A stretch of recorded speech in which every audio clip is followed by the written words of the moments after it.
and welcome to another episode of Combs Sports Talk. It's your boy, Brandon Combs, coming to you guys live today. I want to talk about a lot of things today. We want to talk about the NFL Hall of Fame game.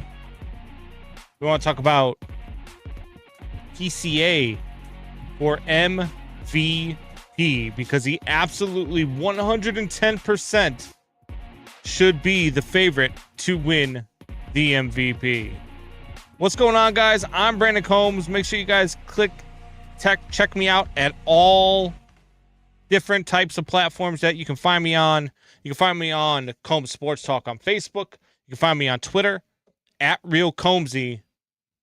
And that is how we get started today. Because look, we have got a lot of things going on, right? The Hall of Fame game last night was absolutely positively fantastic.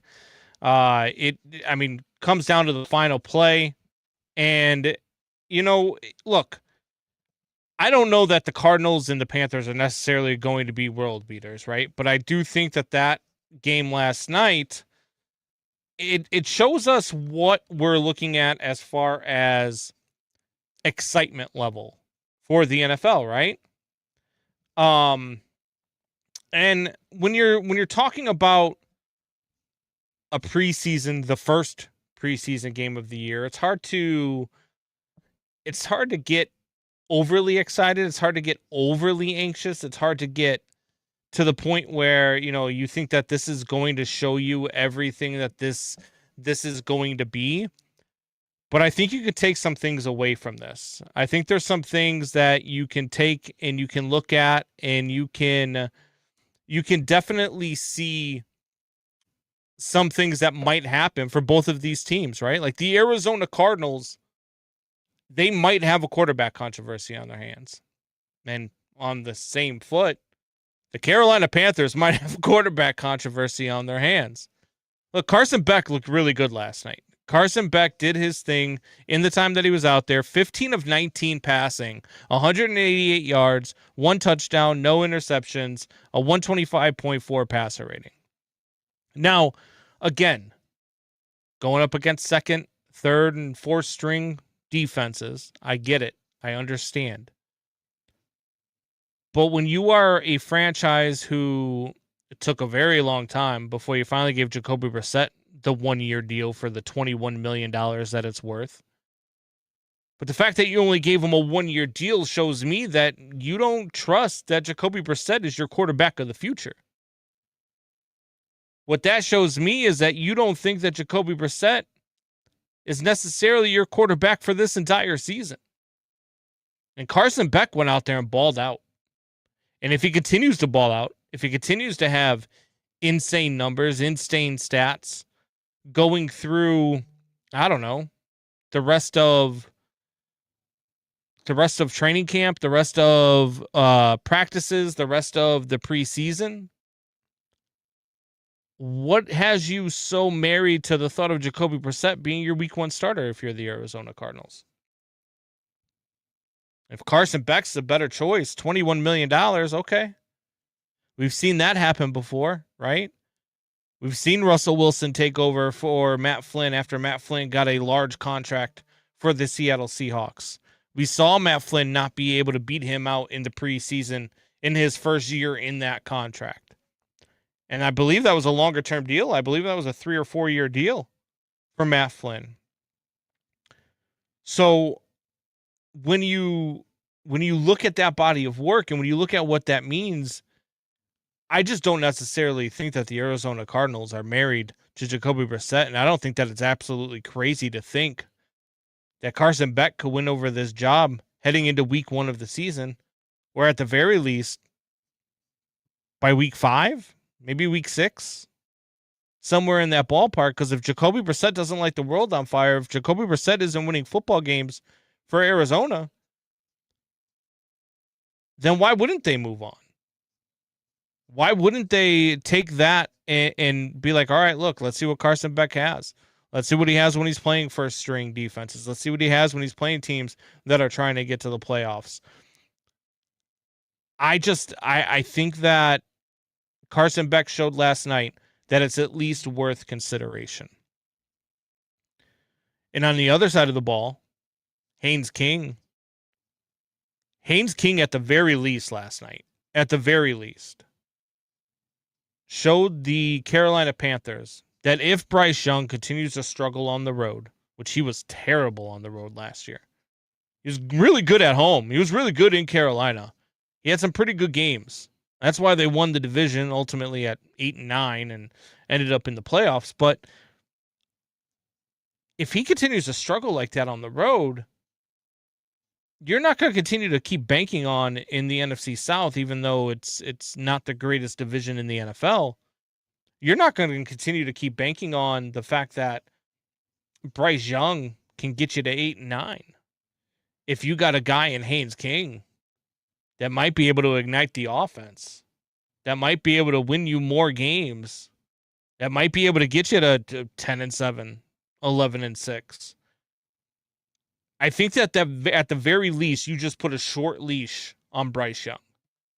Now, again, you have to continue this through the preseason. If you're Haynes King, if you're Carson Beck, these things have to continue through the preseason. They have to show a trend. They have to show that you are willing to go out there and willing to do those things.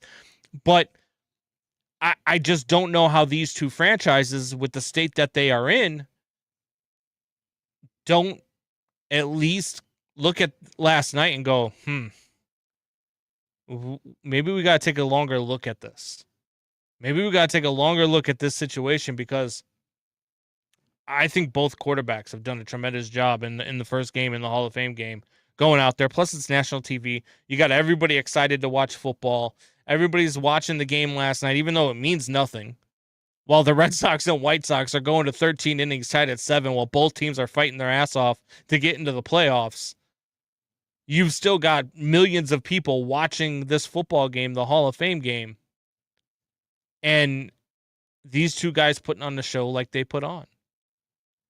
I mean, it wasn't just Carson Beck going 18-19. I mean, Haynes King was 21 of 34, 180 yards, 2 touchdowns, no interceptions, protected the ball really well, ran the ball in for that game-winning touchdown after he took over for Kenny Pickett. And that might be the bigger thing in Carolina is Haynes King your backup over Kenny Pickett?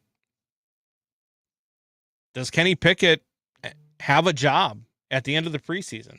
If Haynes King continues to play this way, I would say probably not.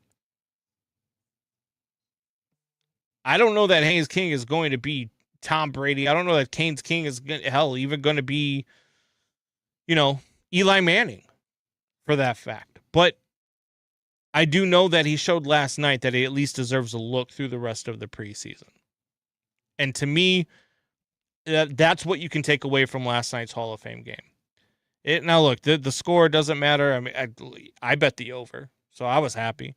I wish I would have walked it up to 60, because that probably would have been a nice little payout. But other than that, the only thing you take from there is that both of these teams, man, have quarterbacks that they have to look at throughout the rest of the preseason. Both of these teams absolutely have something that they have to look forward to at the quarterback position.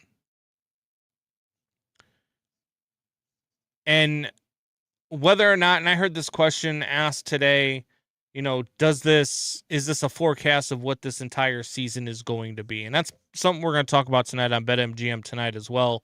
5 to 10 p.m. Central, 6 to 11 p.m. Eastern. Do the math if you're on the West Coast. I think that shows you more than anything that the excitement level you have for this football season, if you were excited about last night's football game, if you were into it until the final play with no time left on the clock as Haynes King runs it in for a touchdown to win the game,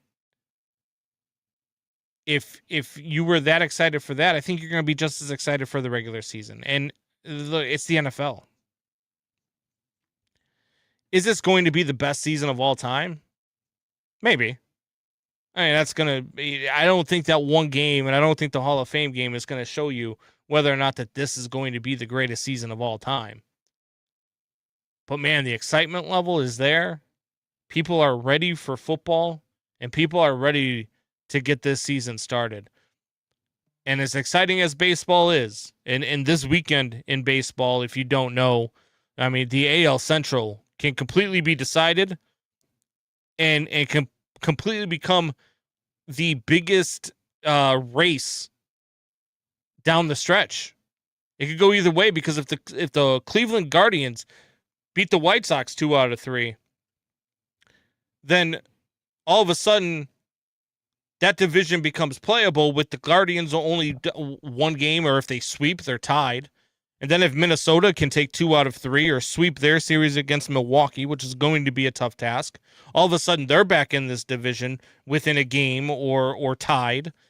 And then if you look at the Detroit Tigers, who since trading Tarek Skubal and trading Casey Mize have only lost 1 game, and now all of a sudden they're only 3.5 games out of the division. And if they win 2 out of 3 this weekend while the White Sox lose 2 out of 3, all of a sudden they're within a game and a half of the division. So that could be one side of it, or the White Sox sweep and everybody else loses 2 out of 3, and then the White Sox start to pull away in the division. So like I said, it could either be decided, or it could be one of those divisions that comes down to the wire, and that could be decided this weekend.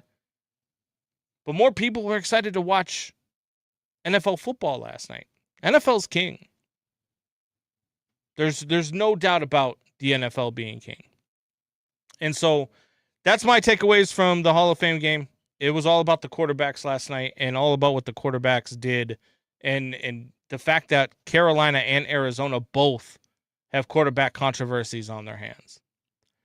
That leads me to the other topic I want to talk about, which is PCA and Shohei Ohtani in this MVP race.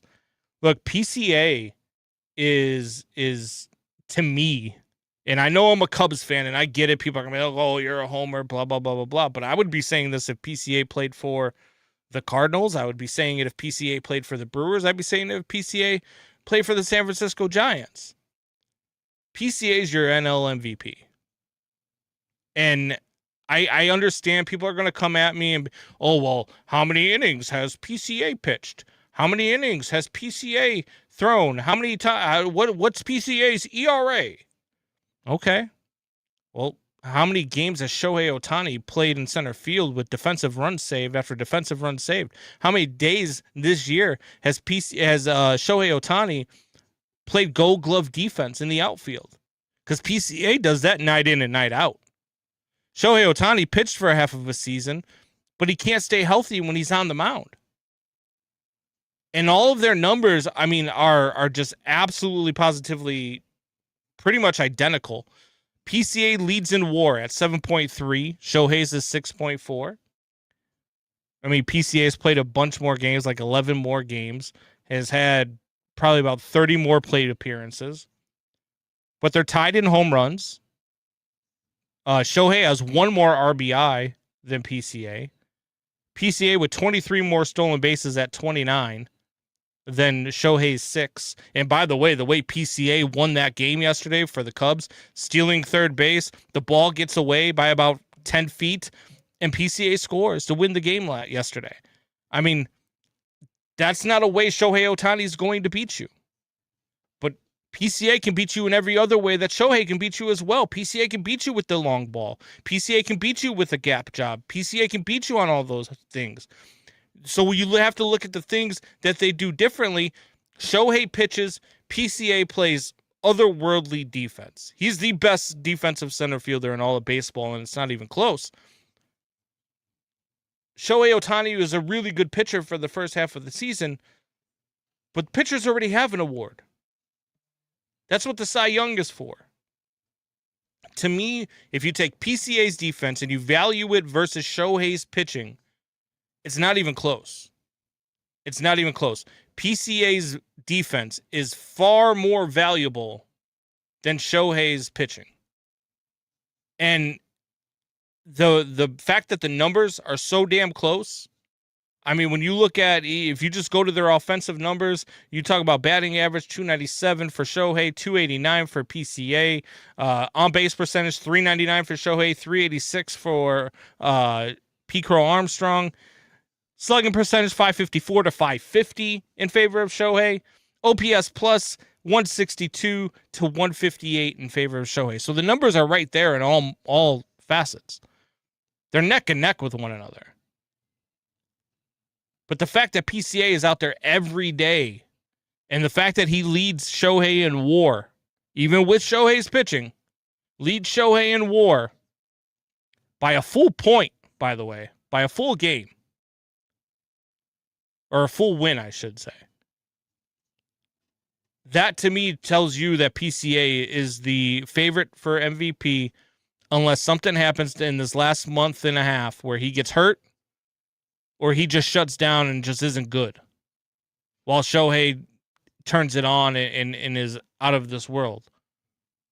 But if these two continue offensively to be essentially the same player, I think PCA's defense outweighs what Shohei's done on the mound. And I've listened to MVP voters, guys who are out there, the experts talk about Shohei Ohtani and how valuable his pitching. And as long as Shohei Ohtani is pitching, and as long as he's throwing 60 innings, blah blah blah blah blah, he's the MVP. That's lazy. That's a lazy thought process. Because if you take Shohei Ohtani out of that rotation, that Dodgers rotation is still the best rotation in all of baseball. If you take Shohei Ohtani off of the Dodgers are probably still your favorite to win the National League. And if you don't believe me, just look at the numbers without Shohei Ohtani. Since they signed him, Shohei Ohtani has missed 172 games. Or 174 games, I should say. They are 108-66 without Shohei Ohtani. The Los Angeles Dodgers are still really, really good without Shohei Ohtani. And I'm not taking anything away from Shohei. I know he's one of the best players in the game right now, if not the best player in the game right now. I get that. But if you take PCA off the Cubs and out of the Cubs lineup right now and out of center field for the Cubs, what is this team? They're 18 games above 500. Maybe they're 9 games above 500 without PCA. As a matter of fact, if you go by the WAR, they're only 11 games above 500 without PCA.